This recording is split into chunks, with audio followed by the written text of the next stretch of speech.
ପଦ୍ମପୁର ଗାଁର ଶେଷ ମୁଣ୍ଡରେ ଥିଲା ଗୋଟିଏ ଝଙ୍କାଳିଆ ବରଗଛ। ସେ ଗଛରେ ରହୁଥାଏ ଗୋଟିଏ ସୁନ୍ଦର ପାରା। ସେ ଯେତିକି ସୁନ୍ଦର ତାର ବସାଟିକୁ ମଧ୍ୟ ସେତିକି ସୁନ୍ଦର କରି ଗଢ଼ିଥାଏ। ପାରାଟିର ସ୍ୱଭାବ ଥିଲା ନିହାତି ଶାନ୍ତ। ଗାଁର ଶେଷ ମୁଣ୍ଡ ଘରୁ ଯାହା କିଛି ଦାନା ମିଳୁଥିଲା ସେ ଖାଇ ସନ୍ତୁଷ୍ଟ ହେଇଯାଉଥିଲା। ତାର କେବଳ 2 ଓଳି ଖାଦ୍ୟ ଦରକାର ଥିଲା। ସେ ବି ସ୍ୱାଦିଷ୍ଟ ହେଉ ଅବା ଅସ୍ୱାଦିଷ୍ଟ ହଉ, ଅଳ୍ପ କିଛି ଖାଦ୍ୟରେ ସନ୍ତୁଷ୍ଟ ହେଇଯାଉଥିବା ପାରା ସେ ବହୁତ ଖୁସିରେ ବଞ୍ଚୁଥିଲା। ଦିନେ ପାରା ରହୁଥିବା ଗଛରେ କାଉଟିଏ ଆସି ରହିଲା। କାଉର ସ୍ୱଭାବ ପାରାକୁ ଜମାରୁ ଭଲ ଲାଗୁନଥିଲା। ସେହିଦିନ 2 ଜଣ ଯାକ କଥା ହେଉଥାନ୍ତି। ଆରେ ପାରା ଭାଇ, କ'ଣ ସବୁ ଭଲ ତ? ଭଲ ମାନେ ବହୁତ ଭଲ। ମୁଁ ବହୁତ ଆନନ୍ଦରେ ରହୁଛି। କ'ଣ ସତରେ? ହା ହା ହା, ଖୁବ୍ ଆନନ୍ଦ, ଖୁବ୍ ଆନନ୍ଦ, ଖୁବ୍ ଆନନ୍ଦରେ ଅଛି। ଆଉ ତମେ କେମିତି ଅଛ? ନା ନା, ସେ କଥା କୁହନି ପାରା ଭାଇ, ମୁଁ ବହୁତ କଷ୍ଟରେ ଅଛି। ଆରେ ଆରେ, କ'ଣ ହେଇଛି କାଉ ଭାଇ? ବହୁ ଦିନ ହେଲାଣି ମୋ ପାଟିରେ ସ୍ୱାଦିଷ୍ଟ ଖାଦ୍ୟ ବାଜି ନାହିଁ। ପଚା ସଢ଼ା ଖାଦ୍ୟ ଖାଇ ଖାଇ ମୋ ପାଟି ମଧ୍ୟ ସଢ଼ିଗଲାଣି। ଟିକିଏ ଯଦି ସ୍ୱାଦିଷ୍ଟ ଖାଦ୍ୟ ହୁଅନ୍ତା ତାହେଲେ ବହୁତ ଭଲ ହୁଅନ୍ତା। କିନ୍ତୁ ମୋର ସେମିତି କିଛି ନାହିଁ। ଯାହା ମିଳିଲା ତାହା ଖାଇ ମୁଁ ସନ୍ତୁଷ୍ଟ ହୋଇଯାଏ। ପାରା ଜାଣିବାକୁ ପାଇଲା ଯେ କାଉ ତା ଭଳି ନୁହଁ। ପାରା ଯେତିକି ଶାନ୍ତ ଓ ସରଳ ସ୍ୱଭାବର, କାଉ ସେତିକି ହିଂସା ଓ ଉଗ୍ର ସ୍ୱଭାବର ଥିଲା। ତେଣୁ ପାରା କାଉଠାରୁ ଯଥାସମ୍ଭବ ଦୂରେଇ ରହୁଥିଲା। ଏମିତି କିଛି ଦିନ କାଉ ଲକ୍ଷ୍ୟ କଲା ଯେ ପାରାର ଖାଇବା ପିଇବାରେ କିଛି ଅସୁବିଧା ନାହିଁ। କାହିଁକି ନା ତାକୁ ପାଖ ଘରୁ ଖାଇବା ମିଳିଯାଉଛି।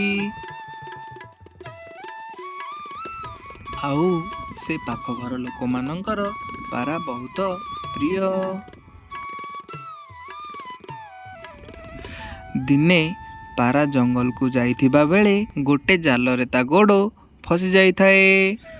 ପାରା ବହୁତ ଭୟଭୀତ ହୋଇ ଚିତ୍କାର କଲା। ବଞ୍ଚାଅ, ବଞ୍ଚାଅ। ପାରାର ଚିତ୍କାର ଶୁଣି କାଉ ଶୀଘ୍ର ପାରା ପାଖକୁ ଗଲା। ଆଉ ତା ଥଣ୍ଟରେ ଜାଲକୁ କାଟିଦେଲା। ପାରାର ଜୀବନ ରକ୍ଷା କରିଥିବାରୁ ପାରା କାଉକୁ ଧନ୍ୟବାଦ ଜଣାଇଲା। ଧନ୍ୟବାଦ କାଉ ଭାଇ, ତମେ ମୋତେ ଆଜି ବଞ୍ଚେଇଦେଲ। ହା ହା ହା, ଆରେ ପାରା ଭାଇ, ଖାଲି ଧନ୍ୟବାଦ କହିଲେ ହବନି, ତମକୁ ମୋ ପାଇଁ ଗୋଟେ କାମ କରିବାକୁ ପଡ଼ିବ। ଆରେ କାଉ ଭାଇ, କହୁନ, ତମେ ଯାହା କହିବ ମୁଁ ତାହା କରିବି। ଆରେ ନା ନା ପାରା ଭାଇ, ତମେ ତ ପାଖ ଘରକୁ ଦାନା ଖାଇବାକୁ ଯାଉଛ। ତାଙ୍କର ଯୋଉଦିନ ଆମିଷ ହୋଇଥିବ ମୋତେ ଟିକେ ଜଣେଇବ। ଜଣେଇବି ଯେ, ହେଲେ ତମେ କ'ଣ କରିବ? ମୁଁ ତାଙ୍କ ଘରକୁ ଯାଇ ଆମିଷ ଖାଇ ଆସିବି। ଆଉ ଏଥିରେ କାଉ ଭାଇ ତମକୁ ମାରିବେ ତ ମାରିବେ, ତାଙ୍କ ଘରକୁ ମୋତେ ଆଉ ଯିବାକୁ ଦେବେନି। ଆରେ ପାରା ଭାଇ, ତମକୁ ତ ମୁଁ ଆମିଷ ମାଗୁନି। ତମକୁ କହୁଛି ଯେ ପାଖ ଘରେ ଆମିଷ ହେଲେ ମୋତେ ଜଣେଇବ। ପାରା ତ କାଉକୁ କଥା ଦେଇଥିଲା। କାଉର କଥା ନ କାଟି ପାରି ସେ ହଁ ମାରିଦେଲା। କିନ୍ତୁ ପାରା ମନେ ମନେ ବୁଝିନେଲା ଯେ ମୋତେ ଆଉ ପାଖ ଘରୁ ମୁଠେ ଦାନା ମିଳିବ କି ନାହିଁ ଜଣା ନାହିଁ। ଗୋଟିଏ ଦିନକର କଥା। ପାରା ସେ ପାଖ ଘରକୁ ଦାନା ଖାଇବାକୁ ଯାଇଥାଏ। ଘର ମାଲିକାଣୀ ପାରାକୁ ଦାନା ଦେଉଥିବା ବେଳେ ପାରାକୁ ସେହି ସମୟରେ ଘରେ ହୋଇଥିବା ମାଛ ତରକାରୀର ବାସନା ଆସିଲା। ସେତେବେଳେ ପାରାର କାଉ କଥା ମନେ ପଡ଼ିଗଲା। ପାରା ମନେ ମନେ ଆଜି ଏହି ଘରେ ମୋର ଶେଷ ଦିନ ଭାବି ତିଳେ ହେଲେ ଡେରି ନ କରି ପାରା କାଉକୁ ଶୀଘ୍ର ଯାଇ କହିଲା, ଆରେ କାଉ ଭାଇ ଆଜି ଏ ପାଖ ଘରେ ଆମିଷ ହୋଇଛି। ହେଉ ତାହେଲେ ଠିକ ଅଛି ପାରା ଭାଇ। କାଉ ପାରାଠାରୁ ଆମିଷ କଥା ଶୁଣି ସେହି ଘରକୁ ହିଁ ଚାହିଁ ସୁଯୋଗକୁ ଅପେକ୍ଷା କରିଥାଏ। ମାଛ ତରକାରୀ ବାସନରେ ରଖି ଘର ମାଲିକାଣୀ ବାରିପଟେ କିଛି କାମରେ ବ୍ୟସ୍ତ ଥାଆନ୍ତି। ଠିକ୍ ଏହି ସୁଯୋଗ ନେଇ କାଉ ରୋଷେଇ ଘରେ ମାଛ ଖାଇବାକୁ ଲାଗିଲା। ସେତିକି ବେଳେ ଘର ମାଲିକାଣୀ ବାରିପଟୁ ଆସି କାଉ ମାଛ ଖାଉଥିବାର ଦେଖିନେଲେ। ପୋଡ଼ା ମୁହାଁ କାଉ ମୋର ସବୁ ମାଛ ଖାଇନେଲା।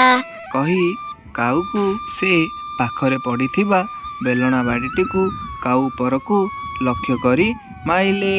ବେଲଣା ବାଡ଼ିଟି କାଉର ଦେହରେ ବାଜି କାଉର ପ୍ରାଣ ଚାଲିଗଲା। ଏହିସବୁ ପାରା ଗଛ ଉପରେ ଦେଖି ବହୁତ କାନ୍ଦିଲା। ତେଣୁ ଏଥିରୁ ଆମେ ଶିଖିଲେ ଯେ ଅତ୍ୟଧିକ ଲୋଭ କରିବା ଉଚିତ ନୁହଁ।